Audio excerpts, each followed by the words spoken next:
Tu dis que la CEDEAO a violé ses tests.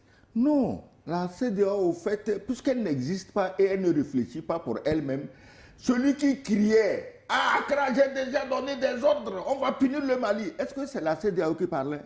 Est-ce que tu crois qu'il a lu les tests de la CEDEAO avant de parler ainsi? Mais c'est le même. Ouais, c'est ça. C'est le même, il est là, le même diable est là, derrière la sacristie, en train de faire le malheur des Africains. Il est là. Je vais appeler, j'ai déjà donné des ordres, on va punir le Mali. C'est le même qui mobilisait les troupes, 850 soldats avec paquetage, avec argent pour 3 mois.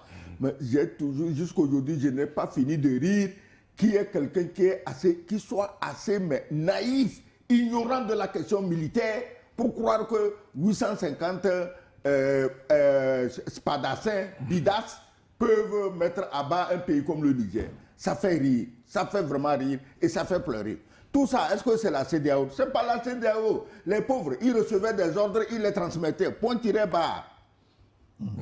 Mais bon, de toutes les façons, la jurisprudence dans cette affaire, elle est quand même malheureuse parce que bien sûr. un cas similaire s'est produit en Gambie avec l'ancien président Yahya Jammeh qui a refusé les résultats des élections, a voulu perpétrer un coup d'État électoral, mais la CEDEAO est intervenue pour imposer Adama Barrow au pouvoir. Tout Oui, à fait. Adama Barrow était CEDEAO compatible. Ouais.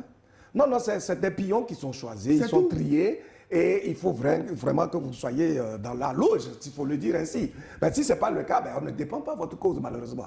Et donc, Mbalo, franchement, il s'est érigé malheureusement en guignol, alors qu'il a un potentiel qui est extrêmement intéressant. Vous voyez, ce monsieur-là nous avait dit un jour ici que sa femme lui a donné conseil dans l'avion qu'il ne puisse pas briguer un 3e mandat parce qu'il risquait d'être humilié. Et qu'il a validé justement cette idée-là.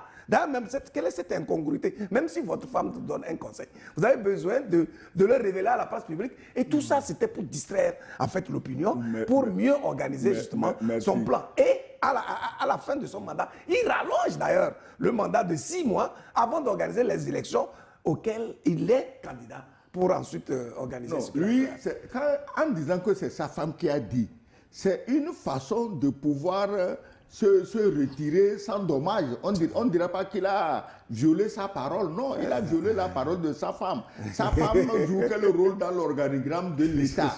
Elle ne joue aucun rôle, donc il n'y a pas de problème. Lui, c'est sa femme qui a parlé. Et ceux-là même qui ont parlé eux-mêmes, je ne ferai pas 3e mandat. Et pour pouvoir faire 3e mandat, on positionne comme candidat successeur potentiel un demi-cadavre. Alors. Ouais, c'est terrible. Peut-être